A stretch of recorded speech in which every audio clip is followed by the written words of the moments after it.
మాజీ మంత్రి కేటీఆర్ పై Congress MP Chamala fire అయ్యారు. కేటీఆర్ నిలవెత్తు విషయం నింపుకొని మాట్లాడుతున్నారని చామల విమర్శించారు. బీఆర్ఎస్ అన్ని ఎన్నికల్లో ఓడిపోయిందన్న ఆయన కేటీఆర్ మతి స్థిమితం కోల్పోయారని చెప్పారు. ఓటమి ఫ్రస్ట్రేషన్ లో కేటీఆర్ మాట్లాడుతున్నారని మండిపడ్డారు.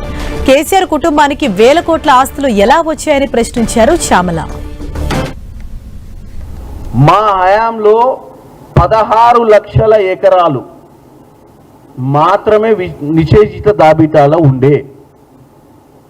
ఆయన తెలివితేటలకు ఇదే నిదర్శనం. ఆయన మాట్లాడిందని ఇప్పుడు 1 కోటి ఎకరాల పైచిలకు నిషేధిత జాబితాలో పడ్డదని చెప్పిండు.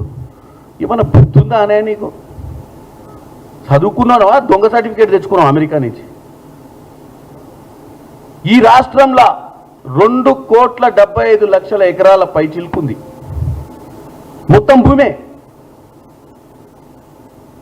ఇవాళ రైతు భరోసా 9,000 కోట్ల రూపాయలు 1,50,00,000 ఎకరాలకు ఇస్తున్నాం. అంటే 1,50,00,000 ఎకరాలు రైతుల దగ్గర ఉన్నట్టే కదా.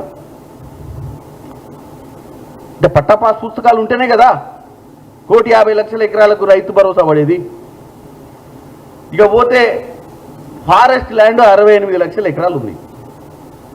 అది కాక పట్టణాలు, రోడ్లు 2,75,00,000 ఎకరాలల్లా మరి 1 కోటి ఎకరాల నిషేధించిన జాబితా ఏ నుంచి వచ్చిందో మరి కేటీఆర్ గారు ఈ తెలంగాణ ప్రజలకు సమాధానం చెప్పాలి. లేదు మాట్లాడితే ఏదైనా మాట్లాడవచ్చు. ఉట్టిగానే కదా, బురద తల్లుడే కదా, ఎంత బురదైనా తల్లొచ్చు.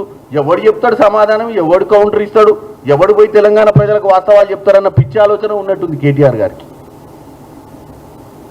ఇది ఒక లైవ్ ఎగ్జాంపుల్. నిన్న ఆయన పోయి ఇబ్రహీంపట్నంలో మాట్లాడిన మాటలకు, ఆయన మాట్లాడే మాటలకు, వాస్తవ పరిస్థితులకు అంతన పొంతన లేదనే చెప్పనీకే.